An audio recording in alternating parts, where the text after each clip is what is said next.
You're 22. You think retirement is something old people worry about. Then a calculator ruins your evening, Sunday night. Laundry's still in the dryer. You're on the floor of your first apartment, back against the couch, because you don't own a chair yet. Everyone your age is posting brunch photos, a concert, a trip you can't afford.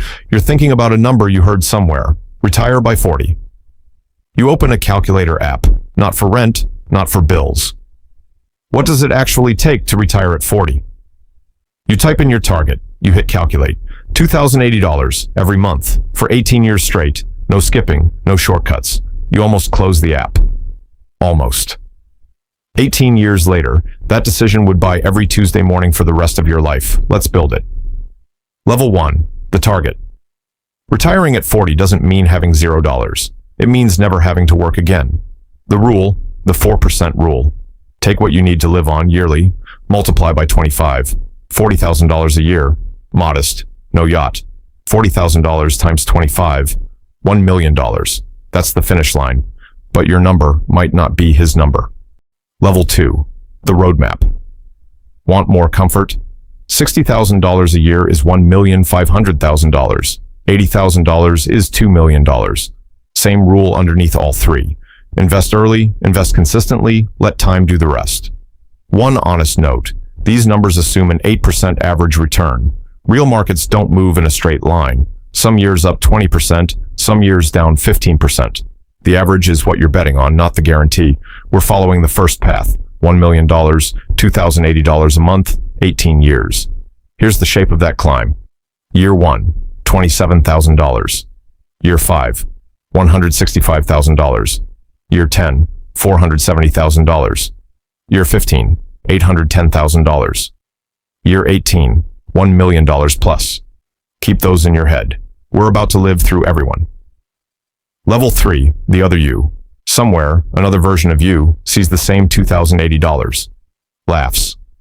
Nobody actually does that. Closes the calculator. Account balance, $0. He isn't lazy. He's just waiting for the perfect time to start. Next paycheck, next raise, next year. Perfect quietly becomes never. You don't close the app. You open a brokerage account instead. Level 4, what it costs. 1 month in, the account reads $2,080. It's not about having the money. It's about what you give up to free it. Rent, groceries, car payment. At 22, pulling $2,080 straight out of a starting paycheck feels like a joke. You don't start there. You start smaller, honest, and every raise from here goes straight to the engine instead of your lifestyle. $2,080 isn't day one. It's the average you're building toward. This month, you have $2,400 left. $2,080 of it, gone. Into the market. $320 left for everything else. Your friends go out Friday night. Dinner, drinks, a show. You're being weird about money lately. You are.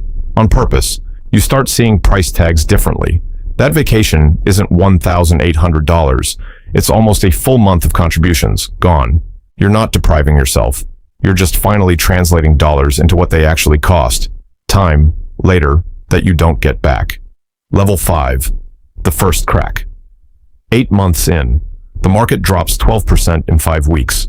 Your account, 8 months of sacrifice, drops from $18,000 to $15,800. Your thumb hovers over sell. Lock in what's left before it's worse. This is the test, not the saving. This. The other you never invested enough to feel this fear, which means he'll never feel what comes after it. You breathe, you don't sell. By the 1-year mark, the account reads $27,000, right on schedule. Level 6, the slow middle. Year 3, account $67,000. This is the part nobody shows you. No dramatic wins, no viral moment. Just Tuesday after Tuesday after Tuesday. $2,080 leaves your checking account automatically, quietly, before you even see it. You don't feel rich. You feel disciplined, which somehow feels worse in public. Coworkers ask why you still drive the same car. You don't have an answer that sounds impressive. I'm buying my 40s back, 1 month at a time. Nobody claps for that. Nobody's supposed to. Your sister has a baby. You drive 4 hours to see her. Hold your nephew in a hospital chair at 1 a.m. And for the first time, you're not doing silent math about whether the gas money was worth it. You're just there. That's the part no calculator shows you. Level 6.5. The mini wins month 14. Your first dividend hits. $9.14 received. You didn't work for that. It just showed up. Month 31. You pay off your last credit card. Zero balance, first time in 6 years. Small wins, stacked quietly, are the only reason the big ones ever show up. Level 7. The raise. Year 5. Account. $165,000. A 12% raise. The old you would have upgraded the apartment. Instead, you increase the investment. $2,080 becomes $2,600. The raise never touches your lifestyle. It goes straight into the future. One decision, made once, automated, never revisited, worth more than any clever stock pick. Level 8. The almost quit year. Account. $248,000. Your company announces layoffs. The room goes quiet. People stop making eye contact. You survive the round, barely. For 3 nights, you can't sleep. You keep opening the account instead. Enough to breathe for a while. Enough to restart, if it came to that. You think about pulling it, all of it, cushioning the fear with cash, sitting right there, one tap away. Your thumb hovers again. Different reason, same test. You don't do it. Instead, you update your resume, tighten the budget for a month just in case. The job survives. So does the account. So does the dream. That's the part nobody tells you about investing. It's never just about the market. Sometimes the test is your own life, coming for the number you built. Level 9, the midpoint. Year 9, halfway by time. Account, $385,000. You check it on a random Sunday. You remember when $18,000 felt impossible. Now this doesn't even make your heart race. Funny how slowly impossible becomes normal. You think about the other you again. He got 2 raises, upgraded his apartment twice, leased a car he deserved. His investment account? $31,000, same 9 years, same starting paycheck. One decision, repeated for 9 years, is the entire gap. Level 9.5. The surprise year 11. Account, $525,000. You book a trip. First real vacation in years, flights, hotel, the whole thing. $2,200. Out of habit, you check the account before you book, bracing to feel guilty about it. Instead, you notice something. The account grew by more than that this year, in growth alone. You didn't sell anything. You didn't touch the principal. For the first time, your money quietly funded a memory instead of costing you one. Somewhere in the last year, without noticing when it happened, you stopped checking the account every day. It's just there now, working. Like a habit you no longer have to think about. You stand on a balcony somewhere warm, coffee in hand, and it hits you. You didn't earn this trip with a paycheck. You earned it 11 years ago, the night you almost closed a calculator app and didn't. Level 10, when time becomes the hero, year 13. Account, $650,000. You contributed more than ever this year, and the account grew by even more than that. For 13 years, you carried the investment. This year, it started carrying you. Level 11, the second test. Year 14. Account, $730,000. Closing in on the $800,000 mark. A friend's startup takes off. He buys a house in cash, posts it online, the comparison itch. You could pull from the account, feel that same rush. You don't. You already know what waits on the other side. The guy who spends the parachute before the jump. 2 years later, his company has a rough quarter. Layoffs. He's fine, probably. He just stops posting for a while. You don't feel superior. You feel steady. Level 12. The invisible victory. Year 16. Account. $876,000. Your landlord raises the rent. Again. 2 years ago, this would have sent you into a spiral of spreadsheets and stress.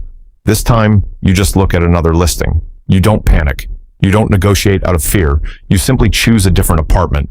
On your terms, in your own time. Fear doesn't make the decision anymore. You do. Nobody sees that shift happen. It doesn't show up on a chart. But it's one of the most valuable things $2,080 a month ever bought you. There's 1 year left now, and it ends nothing like you expected at 22. Level 13, the final stretch, year 17. You're 39. Account, $940,000. You run into the other you at a mutual friend's birthday. New promotion, longer hours, more pressure, more stuff. He seems tired in a way that has nothing to do with sleep. You don't bring up the account. It was never about proving anything to him. Level 14, the number you're 40. Tuesday morning, coffee, quiet apartment. You open the app the same way you did 18 years ago. $1,020,000 above the target. Just like that first night. Except this time, the number isn't scary. It's just done. Level 15. What $1 million? Buys Tuesday, 9:14 in the morning. Somewhere across town, your old coworkers are logging into a meeting. You're making coffee. Slowly. Nobody is waiting for you. Nobody owns your morning anymore. That's what $1 million bought. Not luxury, not a yacht, not a mansion. Tuesday. An ordinary unclaimed Tuesday. Entirely yours. Level 16. The reframe. People think this video is about a dollar amount. It isn't. The other you is still working, still telling himself it's almost time. It was never about the number being too high. It was about whether you'd start before you felt ready. You didn't feel ready at 22, sitting on a floor with no chair. You started anyway. The market never promised to make you rich. It only asked one question. Can you stay long enough to let time recognize your name? The apartment with no chair is long gone. The calculator app is still on your phone. Different home, different life, same button, same person. Wealth wasn't built by finding the perfect investment. It was built by refusing to interrupt time. The greatest investment was never the $2,080. It was becoming the kind of person who kept sending it. 18 years ago, you almost closed a calculator. Instead, you changed the rest of your life.